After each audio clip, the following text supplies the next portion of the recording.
Hey everybody, I hope you guys can hear me. I'm right here at the park. I'm going to do a reading real quick. We're on chapter 5, The Ancient Secret of the Flower of Life, volume 1. So I'm going to just do a quick reading real quick, not too crazy and not, just going to read this. And I hope you guys can hear me. I need to get some earpieces, but here we go. Egypt's role in the evolution of consciousness. Introduction to some basic concepts. Egyptian tools and symbols of resurrection. The ancients used certain symbols to represent the three aspects of consciousness we use for our sojourn here on earth. You'll see representations of these symbols all over the world. These depictions have one animal that lives underground, one that walks on the earth, and one that flies over the earth. The animal that lives under the ground represents the microcosms. The one who flies through the air represents the macrocosm, and the one who walks the earth represents the middle level between the two. Like us, the same symbols are everywhere. In Egypt, you'll see a vulture on the left, the right eye of Horus in the middle, then a cobra on the right. Figure 521. In Peru, it's the condor, the puma, and the rattlesnake. For the American Indians, it's the eagle, the mountain lion, and the rattlesnake. In Tibet, it's a chicken, a pig, and a snake.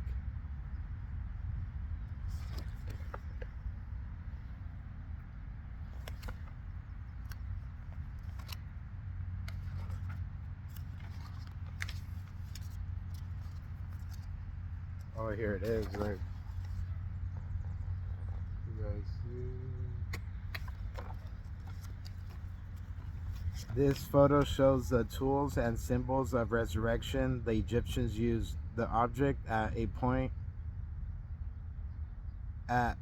A is a shortened form of a rod that's usually about 4 feet long, and has a little tuning fork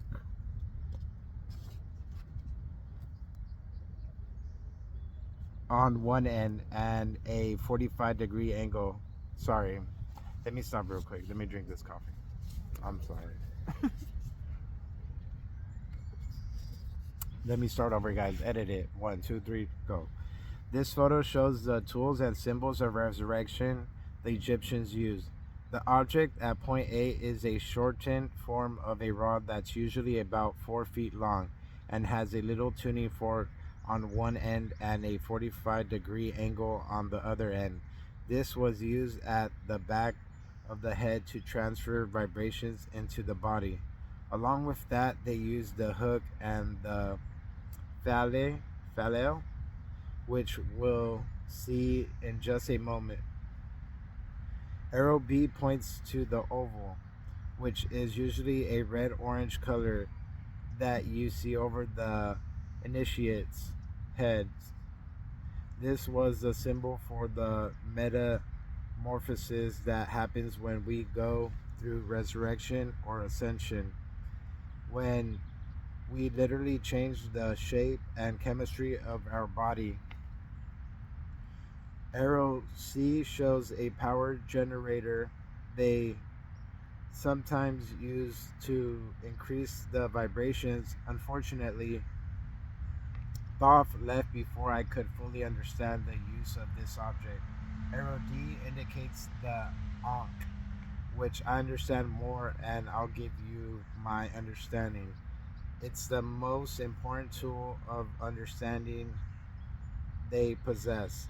From an Egyptian point of view, it's the key to eternal life.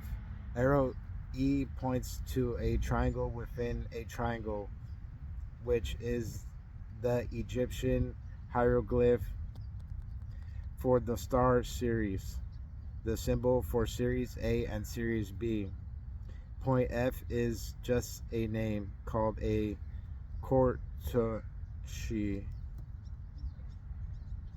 The bird at the top right is a vulture, which is scared to the Egyptians and associated with the movement from one level of consciousness to another. I'm not going to go into the other things in the picture, but these are some of the tools the early Egyptians used. The difference between dying, resurrection, and ascension.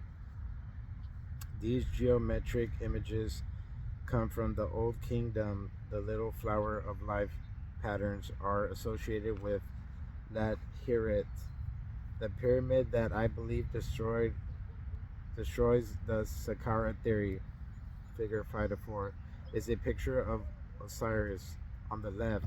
He's holding a crook, a 45-degree rod with a tuning fork on the end B, and a Fal El C, which are the three primary instruments used for resurrection. These tools were connected with resurrection, not ascension. There's a difference between the two. What is the difference? First of all, there's dying, a process where you go into the void state immediately after death. Your consciousness, unaware of the dying process to the degree that you have no control over the images. This way of dying takes you into the third overtone of the fourth dimensions, which results in your cycling back into this earth's existence again and again. Reincarnation. Because you're unconscious in this cycle, you're not using your Merkaba except unconsciously. Once you get to the other side, you don't have any memories of this side. When you reincarnate back to Earth again, you don't have any memories of where you just came from either. So that reincarnating just keeps going on and on. It's a lot of energy moving very slowly. You eventually get through it, but it's a very slow process. Very slow. I should have left it there for quick. Put my phone on silent. Okay. When you grow through resurrection, you're aware and conscious of your Merkaba. Though usually you don't become fully aware of it until after you die. You die. You drop the body and then you become aware of your Merkaba. Then you recreate your body and go through a process that leads you into either the 10th, 11th, or 12th overtone of the fourth dimensions. From there, you don't go through resurrection anymore. Your memory is never blocked again, and you continue on eternal life. You continue on into eternal life. There's a big difference between dying and resurrection, but there's an even greater difference in ascension, which is now possible. Since the grid was completed in 1989, ascension was highly unlikely until this grid was complete. In ascension, you don't die at all. There's no death process involved as we know it. Of course, it is true that you no longer are on Earth, and from that point of view, you die. What happens is you simply become aware of your Merkaba, one way or another, either remembering it on your own, being taught it, or however it happens to you. This means you become aware of your body as light. Then you're able to pass through the void totally consciously from the earth side through the void to the higher dimensions, aware the whole time. And this way you simply walk out of this life without going through the death process, which involves reconstructing your human body. When a person ascends, she simply disappears from this dimension and reappears in the next, passing through the void. Ascension is now completely possible, and this book is one possible set of instructions on exactly how to accomplish this process. You personally might not pass through ascension. You might actually die or go through resurrection. It doesn't make much difference at this point in the game of life on this planet, because if you die in the normal manner, you'll go into the third overtone and into a holding pattern for a while. Then, when the rest of the Earth's cycles through this coming change, all all people on that third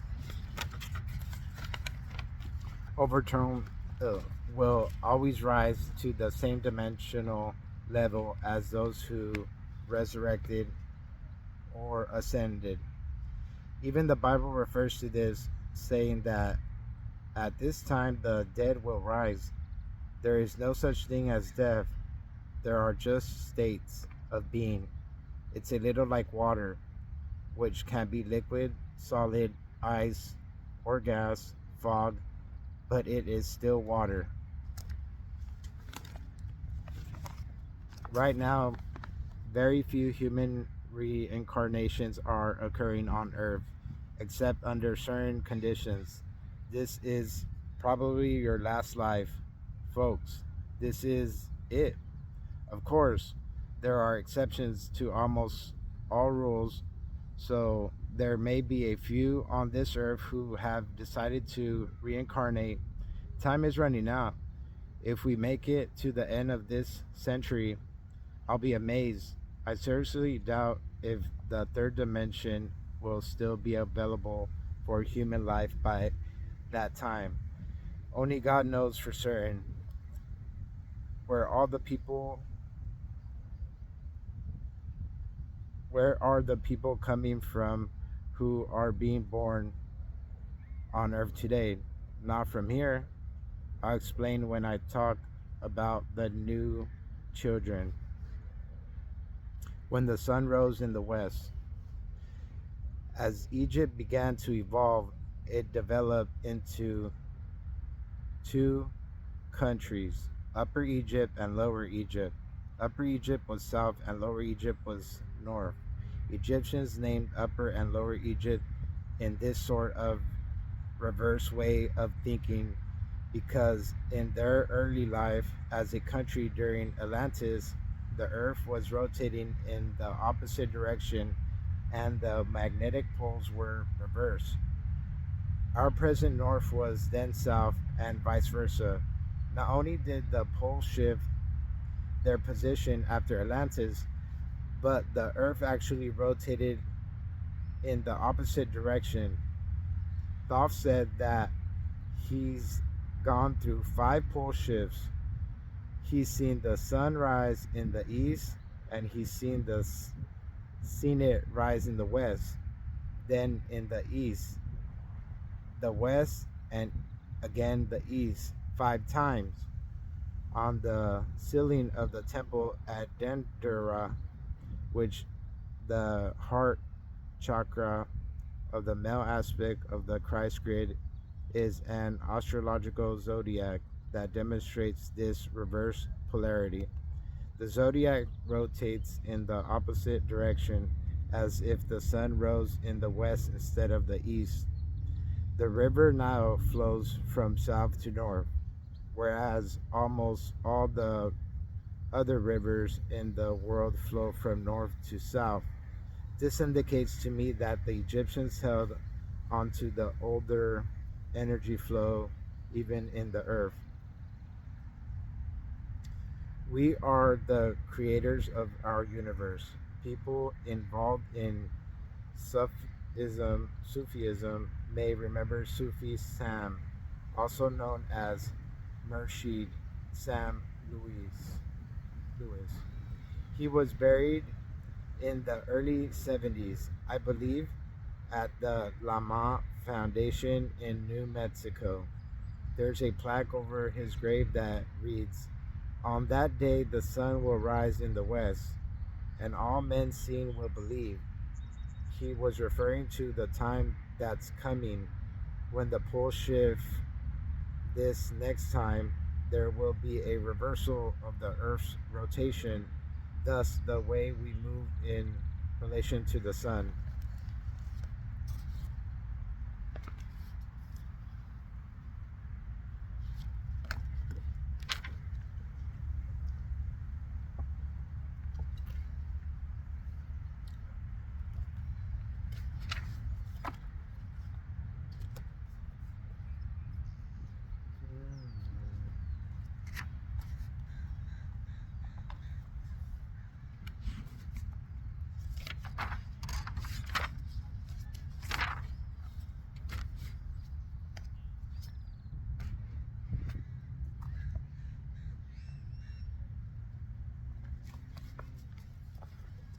Osiris, the first immortal.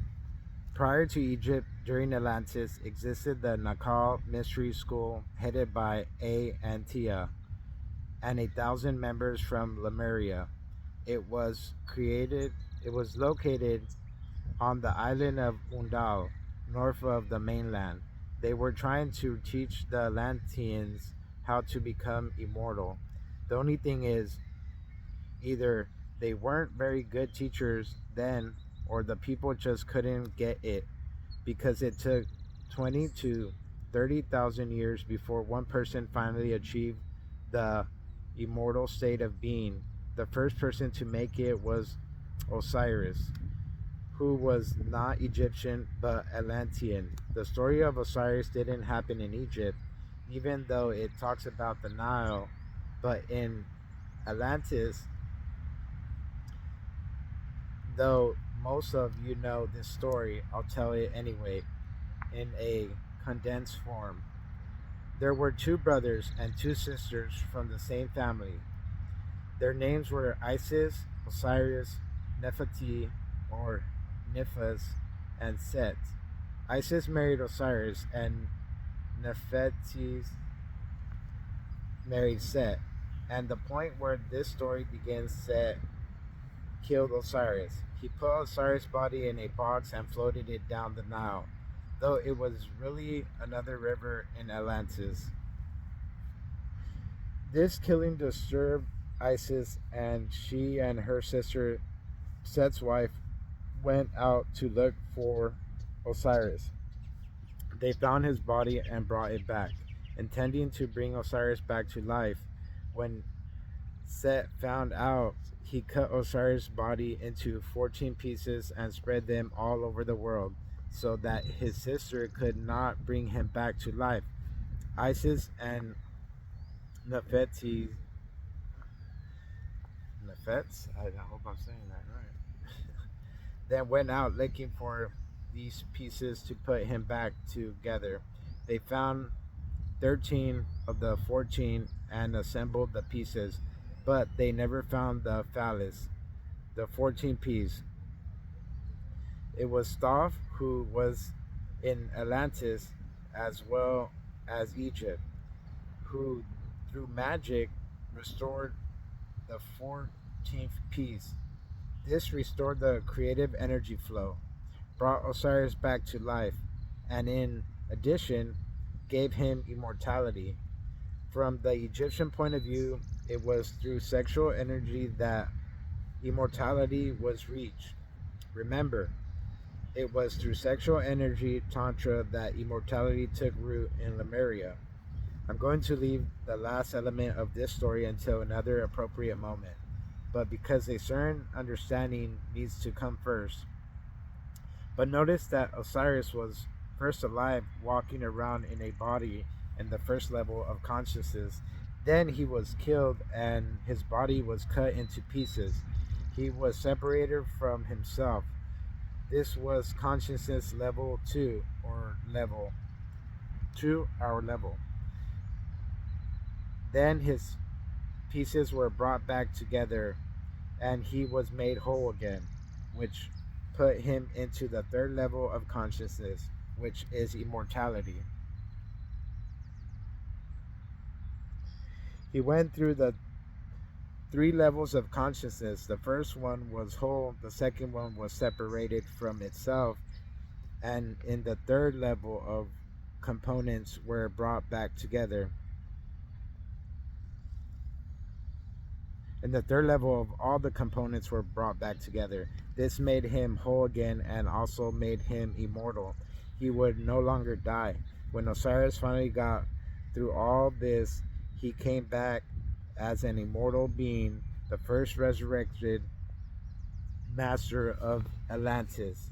So they use Osiris' understanding of how he became immortal as the template for how other people could reach the same state of consciousness. This became the religion of Atlantis and later on the religion of Egypt, the first immortal. So there must be more immortals. There is. I mean, we know there's more ascended masters. So there's more the immortality. You can't live forever, Jackie.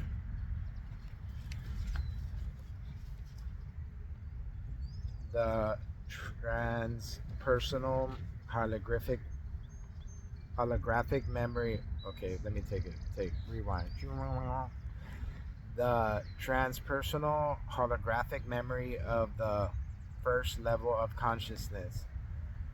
Atlanteans, because of the way their brains function, had complete memory. They remembered everything that had ever happened to them, and their memory was transpersonal, which means that anything one person remembered, the others in their race could remember. The Aborigines in Australia have this type of memory right now. When anything happens to one Aborigine, and any other can re-experience it anytime he or she wants. If an Aborigine were to walk into this room right now, he or she would, in effect, be giving the experience to all of their race anywhere on this planet. You see, they're on the first level of consciousness, where they're not separated from themselves.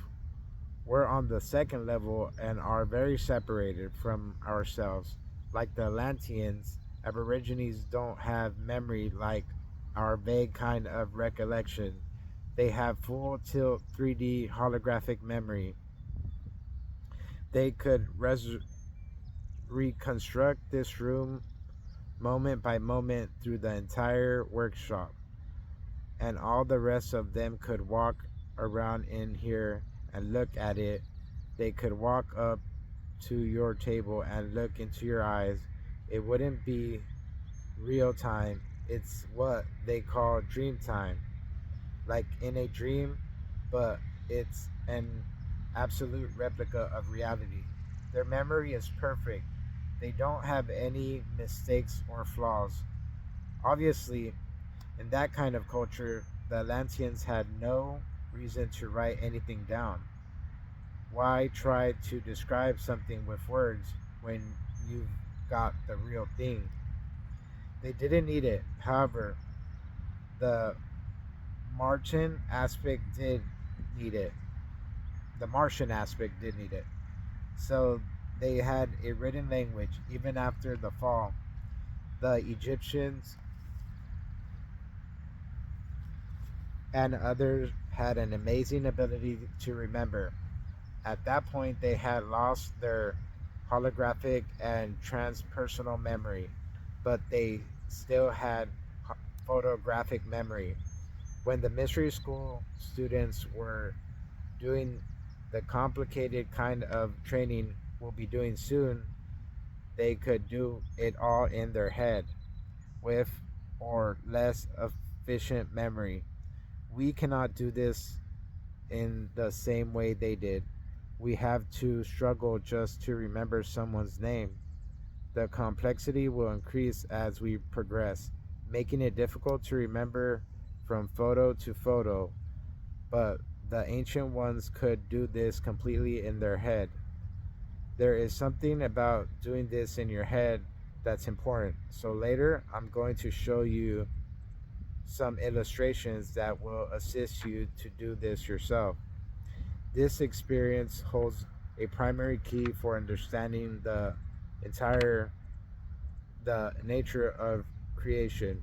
Recreate the illustrations that follow as if you were actually in the void, moving through the geometrical movements. Experiencing it gives you the understanding that the circles on the page represents actual movements, and that these geometrical movements of spirit in the void are the beginnings and end of creation. My phone's about to die, so I don't have that much. Let me see what percent I'm on. I can't really see. Oh, 3%. So we'll probably have to end it there. Thank you guys for tuning in. Appreciate y'all. So I'm gonna end it there, and we'll finish chapter 5. Was it? We'll finish chapter 5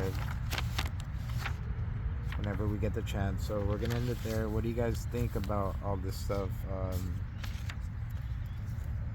About memory, reincarnating, waking up.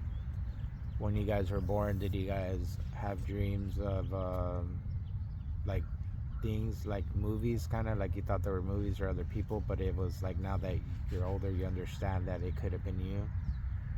Like these were your lives, your past lives. What do y'all think? Past lives, and what could be like Osiris's members,